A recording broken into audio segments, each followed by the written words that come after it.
Hello, everyone, and happy Thursday.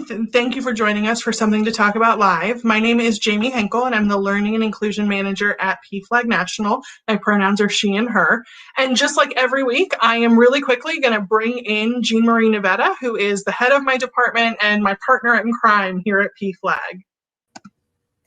Jamie Henkel, another week of us working together and not yet getting fired for doing something obnoxious. It's sort of crazy. Every week that it happens, I'm surprised. I know. It's like always exciting to be here together. Some week we're going to surprise ourselves and we're just doing it like on an empty broadcast together because we get offensive. But we're good for now, and we will see you later. You're going to watch that chat for us. Absolutely. Thank you, Jamie. Hey, everybody. My name is Jean Marie Nevada. My pronouns are she and her, or if you speak Spanish, ella. And I am the Director of Learning and Inclusion at PFLAG National. Every single week, we get together to talk about a new article that has to deal with LGBTQ plus issues and topics and people and what the community is up against. And every single week, we bring in some friends to have the conversation with us. So this week, we are talking about, I'm going to call it the epidemic of anti-trans bills that have been introduced in the states across the country. There are now more than 100 of them. We know the one in Arkansas has officially become law. We're going to be talking about that. Something in Florida, pretty destructive, moved last night. And there is a lot going on, and it is pretty scary. So first of all, if you want to follow using today's article, if you'd like to use the questions that we're using for a discussion at home, please visit us at straightforequality.org/discussion series. But to have this conversation, I would like to bring in our two guests who are really phenomenal and who have been looking at this in very, very personal ways out in the field. Vivian Topping and Catie Hartling. Hello, Vivian, and hello, Catie. Hi there.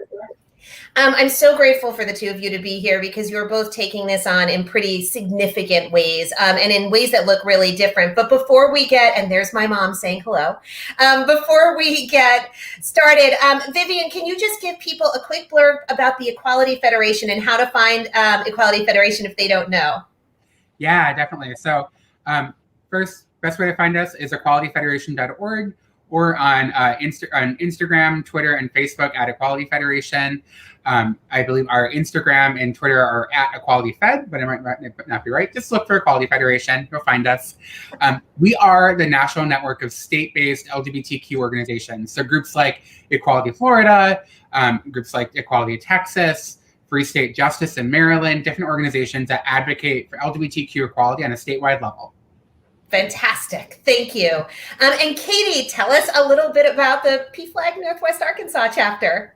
Hey, friends. So you can find us pflagnwa.com. Thank you, Jamie. And social media, Facebook, Twitter, Instagram, PFLAG NWA. We try to be consistent. We're not cool enough for TikTok. We're not that young. But, we try. We're just not. Doing good work and holding out. Yeah. And so we're currently the only PFLAG chapter in Arkansas, but we've been around for over 20 years, and we still have one of the founding members that's active and is amazing. And so, yeah, thanks, Jean Marie.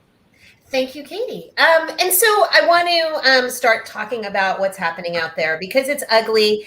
And, something occurred to me over the past couple of days, which is, it's one thing to read articles that tell you there are X number of bills and the bills will do this. But I think as you start getting into those personal stories, it really shifts what you're seeing. So Vivian, I was wondering if you can sort of help us with this. So the article noticed that there are 14 states that are currently, as of when it was written, 14 states currently considering bans on transition-related care for youth. And 44 bills across 25 states specifically are targeting trans youth. A lot of that has to do with sports, and we know that, but there are other ways it's showing up. Could you just tell us, in your opinion, as somebody who does this and is looking at it nationwide, what's going on here and where is this all coming from? The fact that it all happened at the same time so quickly, that's not an accident. Yeah, no, it's not an accident. It is a coordinated attack on LGBTQ and specifically transgender youth. And I want to just first say, if you're watching this and you're trans and you're either you're a youth or you're a trans adult, thank you. Thank you for being here. Thank you for being alive. Thank you for being yourself and being authentically yourself. This is a time when we are being attacked consistently. As a trans woman, being part of this and being in this work has been really hard this year. And I want to just name that and really recognize that if you are trans and even if you're not part of the work, you're just existing, this is incredibly difficult, and it makes our lives even harder than it already is. So in terms of like what's going on, I think at this point we know for sure that these bills have been coordinated, right? We saw a wave of these last year. So I just want to note in terms of like the growth for anti-trans legislation, in 2019, there were 35 anti-transgender bills. 2020, there were 100.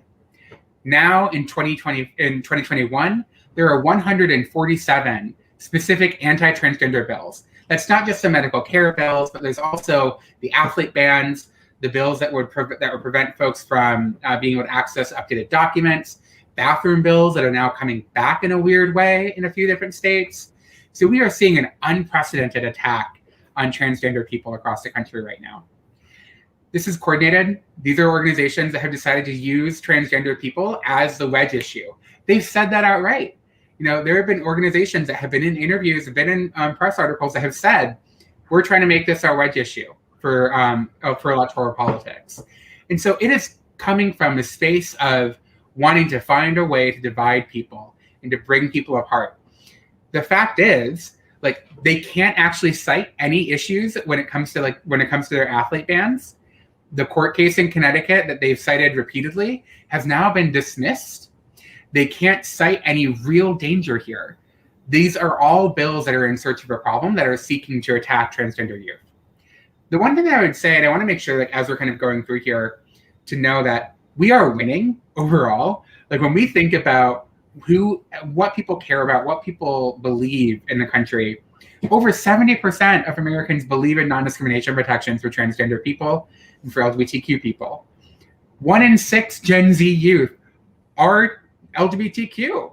Like, we know that overall we are winning, and this is the continued attempts to use transgender people as a political wedge and a political block. So that's where it's coming from at this point. In terms of like what to do, you think folks on this call are already doing it. You're keeping yourself informed. You're doing the work. The next step is calling your legislators and getting involved in your communities and in your area.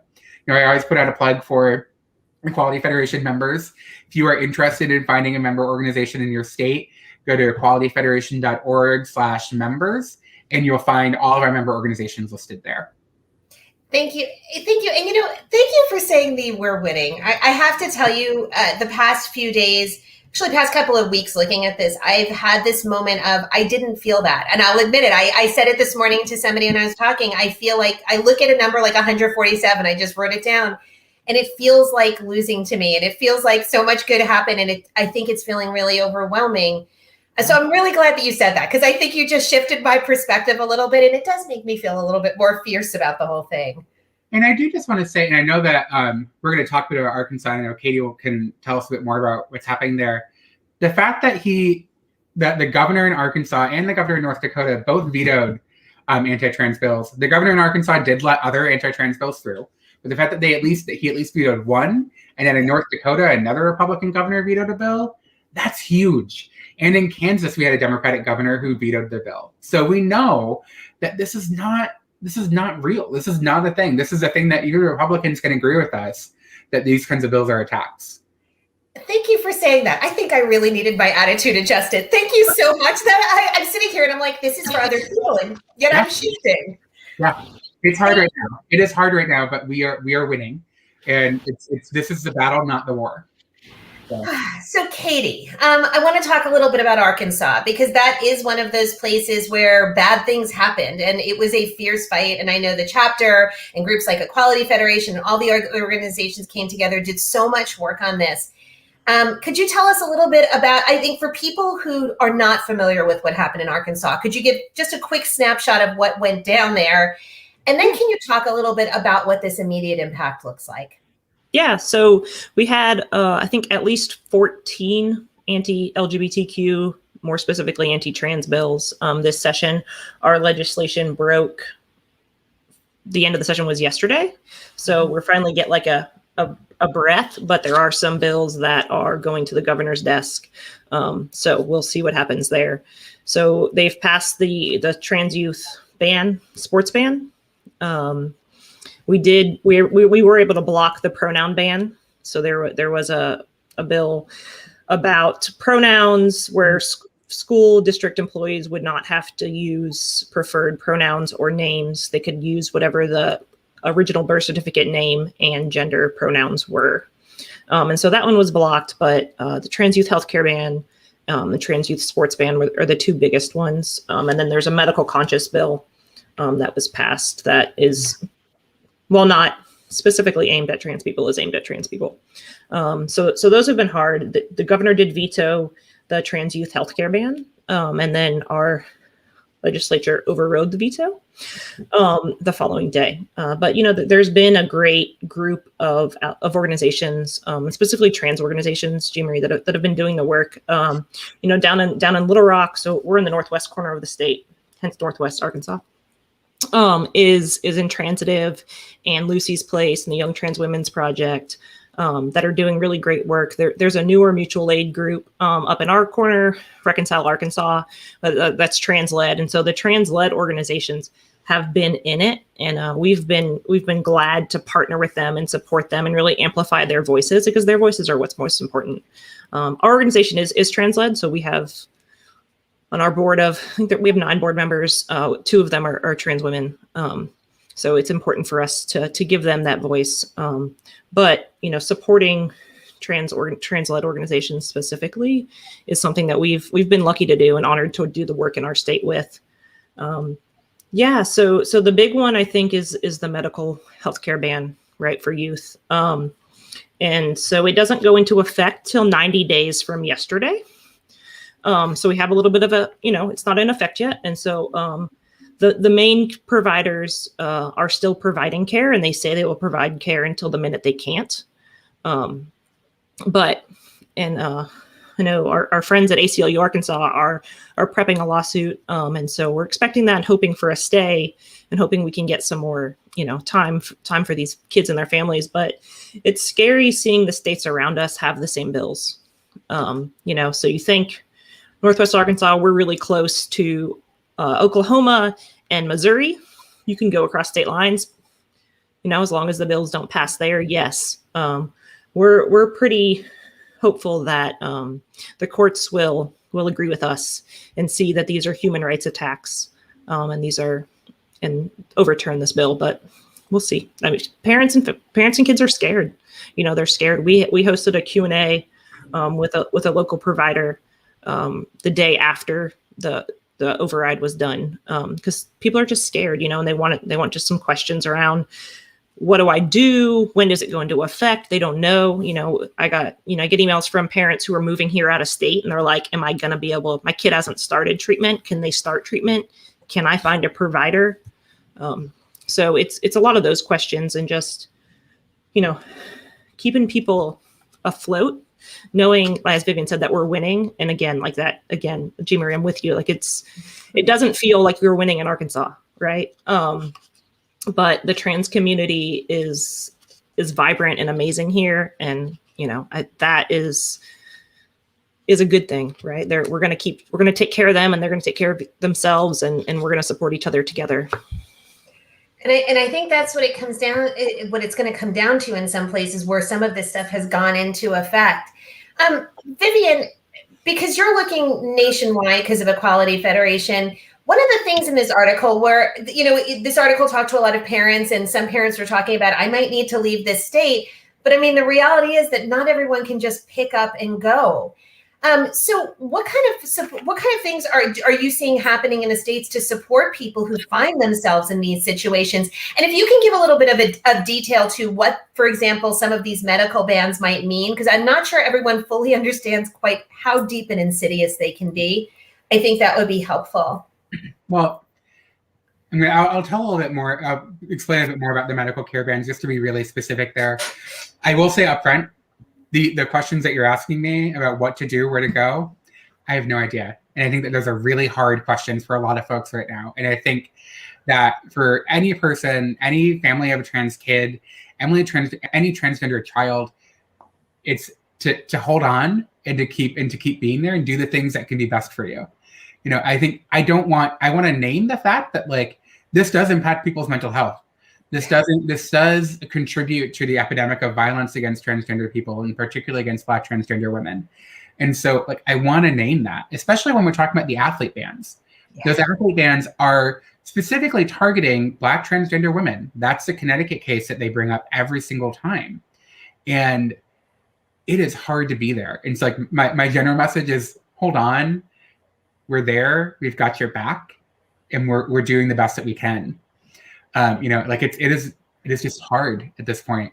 I think one of the things that I try to hold on to around that is something that Chase Strangio of the ACLU has said before, which is that, you know, we've had to create our own communities and networks before. We can do it again.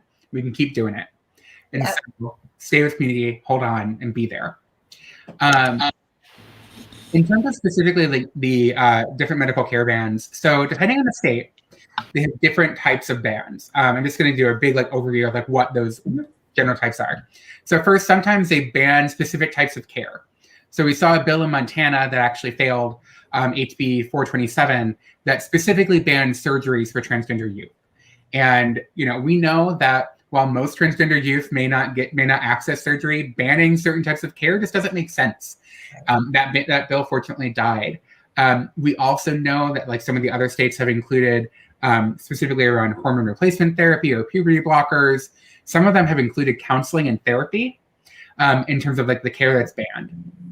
And then we also have the bill similar to what Catie was talking about with Arkansas, the pronoun bill, that I would consider is a little bit part of this, because if you are not allowing people to actually use the pronouns and the name that actually align with your gender identity, that is part of the care. That is part of transition care and being who you are. The other aspects of these bills, sometimes they will criminalize doctors. They will say that doctors will either get their licenses revoked, they'll be fined. There was one at one point that I can't remember if it was this year or last year, that got introduced where it would fine doctors and potentially put them in jail for providing gender-affirming care. There's also bills that will criminalize parents and consider this as child abuse. SB 1646 in Texas, which has now passed the Senate there, that's one of the things that's included in that bill that would make parents who support their transgender child by helping them access best practice gender-affirming care would be considered abusers of their children and could get their children taken away from them.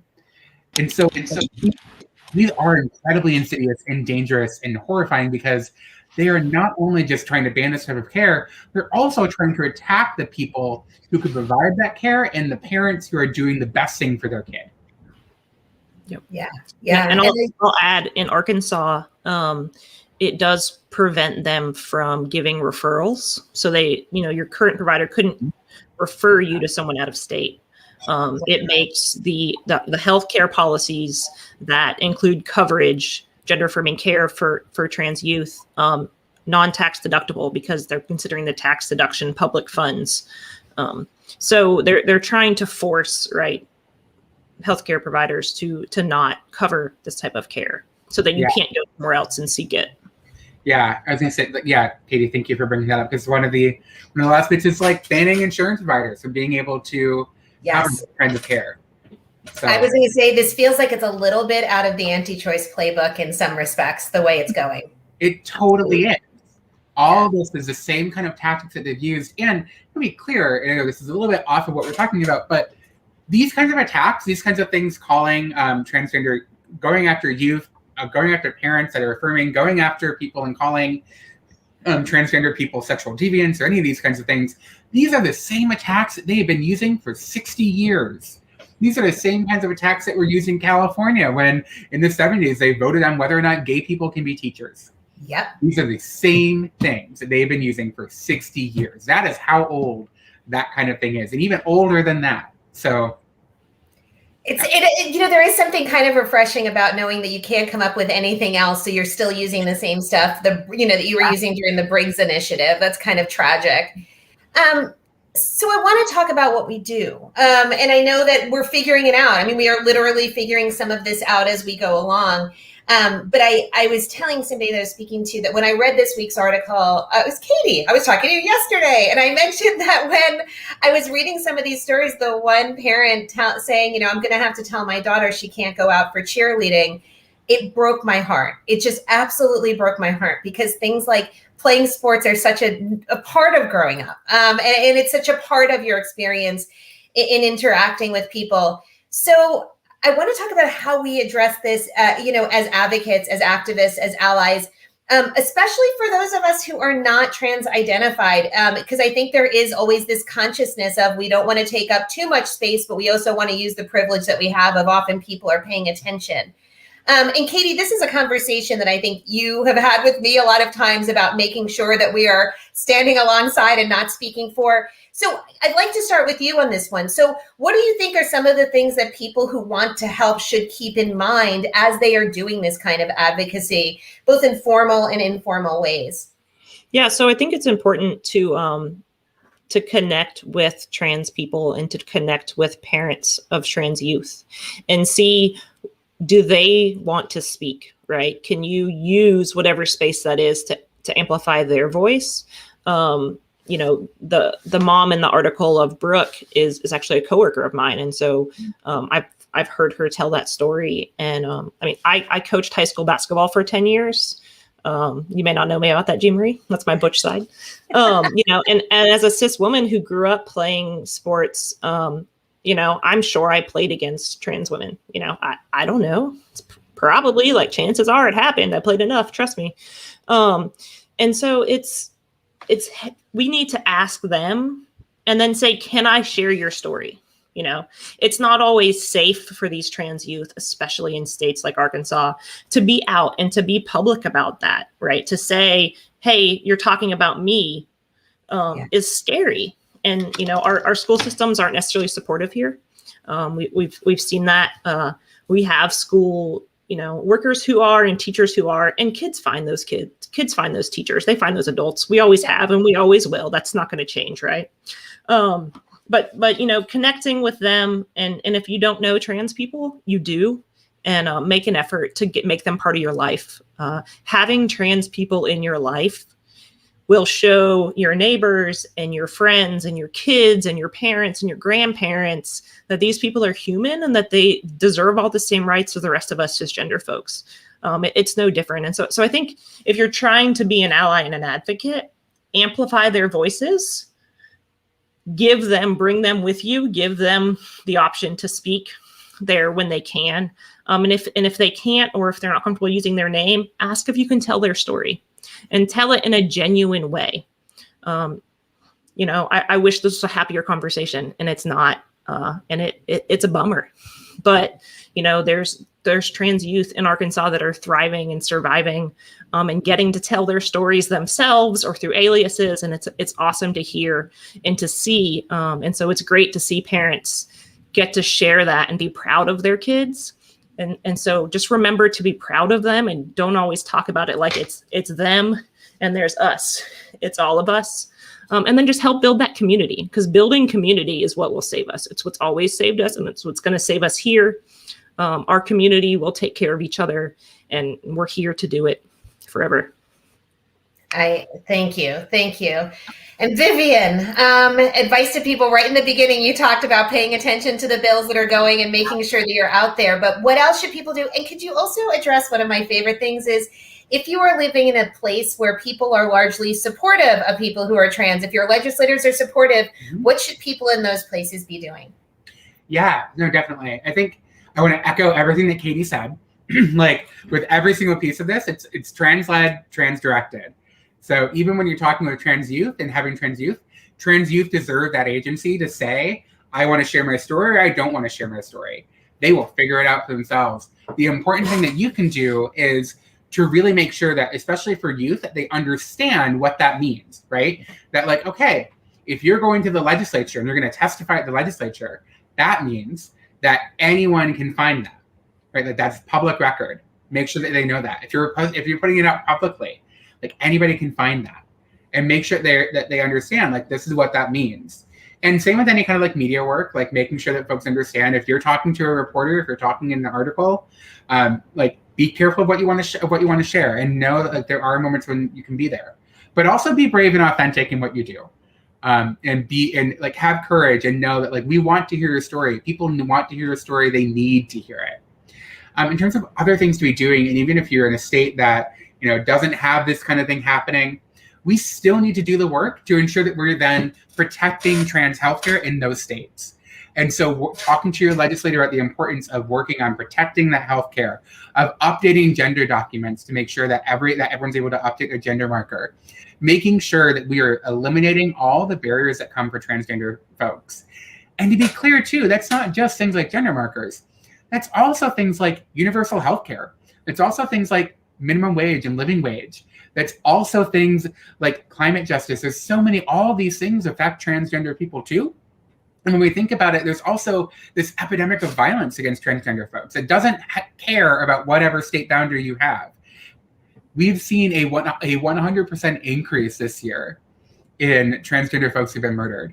As of this time last year, I believe we were at about 6. This year, we are currently at about 13 transgender people who have been murdered this year.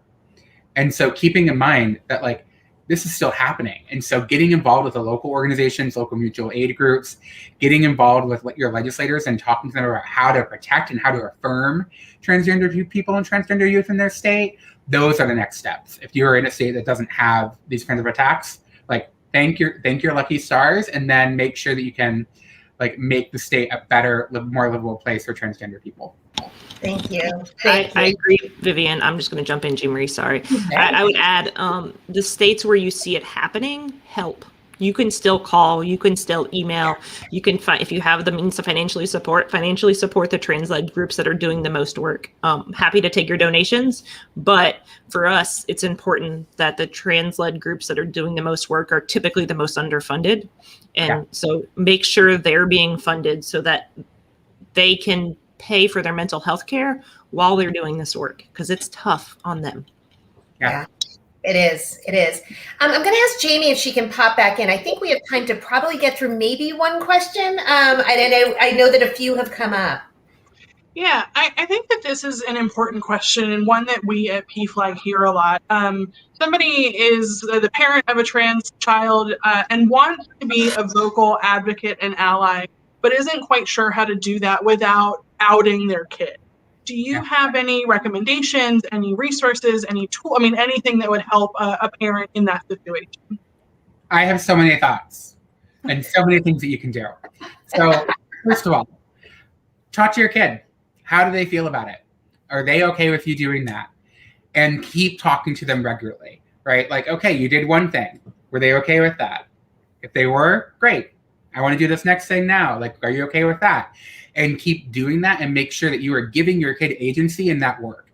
Because what's happening there when you're a parent, you're sharing that story, you're not sharing your story, you're sharing your kid's story. And you want to make sure that that kid, that your child has agency to say, I want to stop, I don't want to do this anymore, or yes, keep going, I want you to do it. The other thing is, there are so many ways that you can be an advocate that don't involve publicly speaking or writing anything about your kid. Get involved with the organizations that are doing the work and help with phone banking. Call people in the districts that need to be there. Get them to call their legislator. Talk to your friends in the area and organize your friends to send stuff to their legislator. And the other thing is too, if you can't find anything that's specifically local, advocate for the Equality Act and call your senator about the Equality Act. We need to make sure the Equality Act gets passed this year. There is no other option. It has to happen. It is incredibly important for transgender folks in this country to be able to have that bill pass.